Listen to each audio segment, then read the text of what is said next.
Ito ang top of the line na adventure touring bike ng Suzuki, ang B-Strom 1050DE. Gaano nga ba kaganda ang adventure touring bike na ito? Yan ang ating aalamin ngayon. Tara!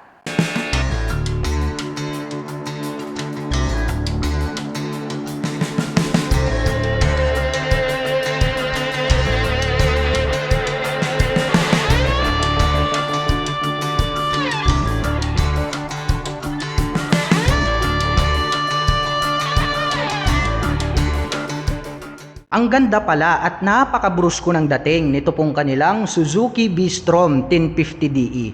At habang aking pinagmamasdan ay very attractive po itong kanyang front suspension dahil ito po ay kulay ginto at ito po ay equipped with inverted telescopic fork. Kaya asahan natin makakapagbigay po yan ng napakagandang bouncing performance dahil yan po ay pang long endurance. Mayroon naman po siya ritong suspension cover na kulay yellow. May additional po siya rito na light reflectors na bilog. At pagdating naman po rito sa kanyang braking system, ito po ay equipped with dual rotor disc brake rounded shape along with 2-pot caliper na Tokiko ang brand, matte black yung color. At ito po pala ay equipped with ABS, also known as anti-lock braking system. So mayroon po tayo rito dual channel dito po sa harap hanggang dun sa likod. Ang advantage naman po niyan pagdating po sa mga sudden stop ay hindi po susubsob ang ating motorcycle kahit na bigla ang preno dahil hindi po naglalak itong ating pot caliper dito po sa ating rotor dahil nga po ang ABS ay nakakapagbigay po siya ng smooth na braking power. Ito naman pong kanyang front fender, matte black naman po yung kanyang kulay.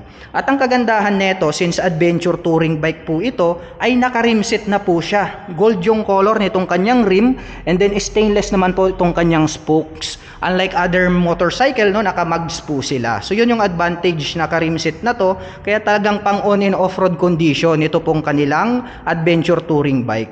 At ang mga sukat naman po ng gulong rito po sa harapan, ito po ay mayroong 90 by 90-21.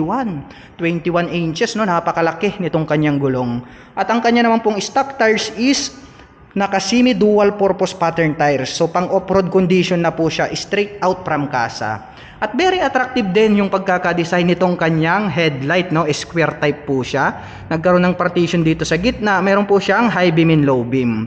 At dito naman po sa bandang itaas nakaposisyon itong kanyang mahaba na mga turn signals. LED na po lahat ng kanyang ginagamit para po sa kanyang lighting system. At pagdating po sa mga adventure touring bike, no, nagkaroon po sila dito ng mga extension cover sa bandang harap na parang patuka. Magkaroon naman po siya rito ng two-tone color combination, matte black and then yellow. At mayroon naman pong nakalagay rito na decal na blue, dark blue and then B-Strom DE.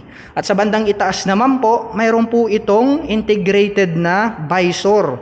Ito pong kanyang windshield is adjustable po siya, yun ang kagandahan niya. Medyo may kaliitan lang po siya, smoke type, pero ang kagandahan niyan is adjustable. So pwede po natin siyang i-adjust depende po sa ating riding preparation. At may nakalagay naman po rito na Wheeltech, which is ito po yung kanilang sticker. Under po pala ito ng Wheeltech mga ka-LM. So para po dun sa mga naghahanap ng model na ito, pang adventure touring bike, available po yan dito po yan sa Suzuki Big Bikes Wheeltech, dito po yan sa Calasiao, Pangasinan. Well, dumako naman po tayo rito sa kanyang meter panel display. So, equipped na po ito ng digital mga ka-LM. Napakalapad na po nitong kanyang display. Mayroong mga light indicators dito po sa magkabila. At pagdating naman po sa kanyang ignition, ito po ay equipped with mechanical key. May lock na rin po siya for safety purposes. At ang kanya naman pong handlebar is napaka-flawless dahil nga po ito ay naked. Matte black naman po yung kanyang color. Mapunta naman tayo sa mga button selector. Mayroon po tayo ritong passing light, high beam and low beam included na rin. Mayroon po tayo ritong mode selector, turn signal selector at ang kanyang horn. Nandirito naman po itong kanyang clutch. Ang kagandahan niyan, adjustable na rin po siya.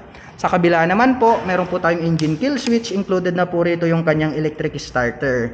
Mayroon na rin po siyang hazard and then may additional button dito sa bandang ibaba. Ito naman po yung kanyang front brake at adjustable na rin po siya. At ang kagandahan niyan, mayroon na rin po siyang handguard, no? Napaka-thick din. So ang kagandahan niyan, kung halimbawa accidentally natutumba itong ating adventure bike, ay hindi po magagalusan masugatan or masasaktan ng ating kamay. Mapunta naman po tayo rito sa kanyang fuel tank. Napakalapad at napakalaki, no? Two-tone color combination. Meron tayo ritong matte black, yellow, and then nagkaroon pa po pala ng silver dito po sa bandang dulo. Ito pong kanyang fuel tip is rounded po siya na silver, and then yung kanyang tip is matte black. May Suzuki logo po rito sa bandang gitna. Anyway mga ka-LM, ito po pala ay mayroong 20 liters na fuel tank capacity. Napakalaki po talaga ng mga gas tank ng mga pang-adventure touring bike. At dito po sa kanyang gas tank, extension body cover, napakamacho, no? Ang brusko, napakalaki kasi talaga. May makikita tayo rito na Suzuki na decal in black color. Nagkaroon po siya rito ng windlet, no? Naka-emboss, and then may honeycomb po siya rito, matte black yung color.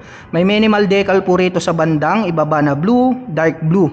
Ang makikita naman natin dito is DE, yung kanyang model name. Nagkaroon ng butas rito, sharp din po yung edges. At ang kagandahan niyan, mayroon na rin po siyang integrated na protector. O ito po yung tinatawag po natin na guard, which is pag tumumba, hindi po magagasgas yung ating engine.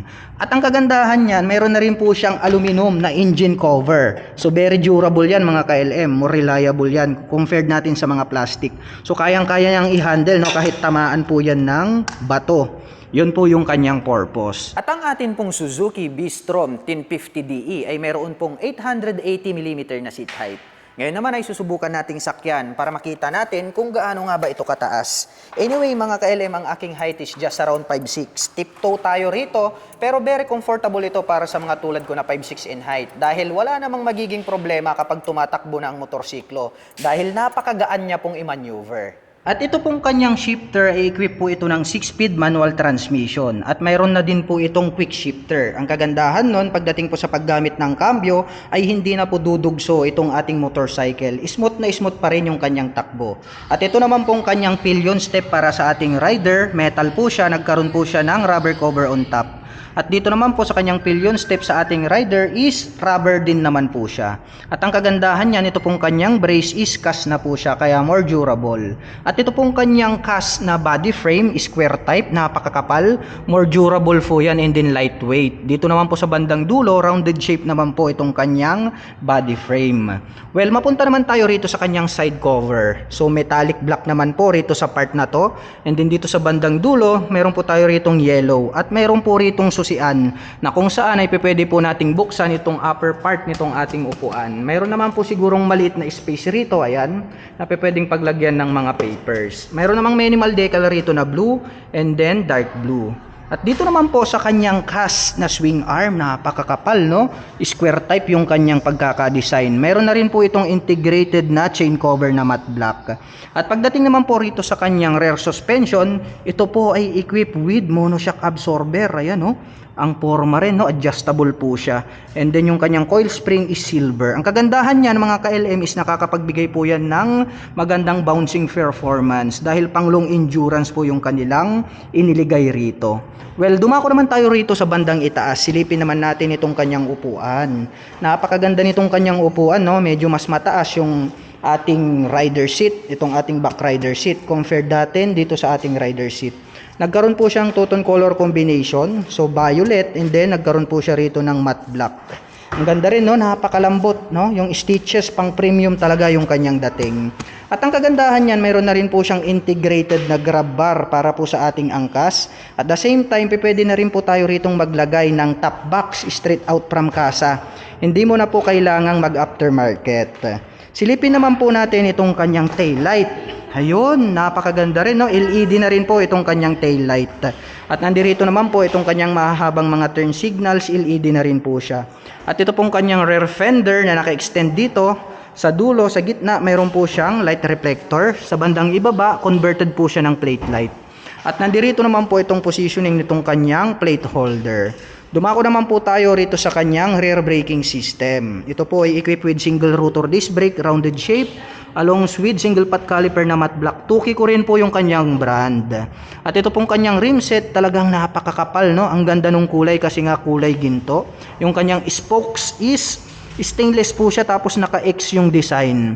At ang mga sukat naman po ng gulong rito sa likuran ay napakalapad talaga. Ito po ay mayroong 150 by 70-17. And then ito po ay equipped with dual purpose pattern tires. Kaya talagang pang off-road condition na itong kanyang stock tires. At ito pong kanyang stock pipe, napakalaki pala at napakalapad, no?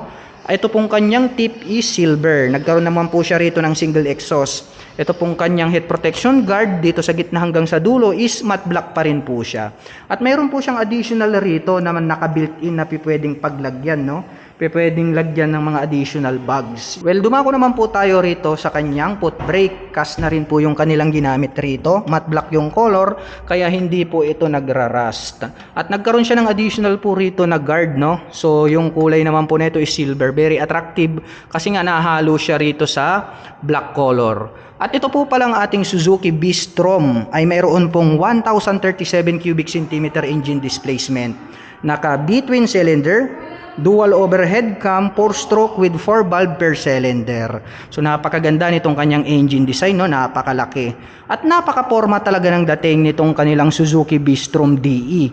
At kung talagang balak nyong mag-off-road condition, mag-adventure, ito talaga yung para sa inyo. At ang presyo po pala nitong ating Suzuki B-Strom 1050DE ay nagkakahalaga po ito ng 899,000 pesos. At kung balak mo naman pong kumuha ng hulugan ay kailangan mo lang pong mag-down payment ng 204,300 pesos. At pagdating naman po sa kanyang monthly installment, ito po ay mayroong 37,047 pesos. Sa loob po yan ng 36 months. At para naman po sa mga kababayan natin na nakapanood ng video na ito at interesado pong maglabas nitong kanilang Suzuki B-Strom 1050DE ay maaari nyo po silang puntahan. Dito po yan sa Suzuki Big Bikes, Kalasyaw, Pangasinan. At ito po ay inyong matatagpuan in front of Robinson's Place, Kalasyaw, Pangasinan. At para naman po sa mga gustong magpunta rito, ang kanila pong operation time is starting 9 AM until 6 PM from Monday to Saturday.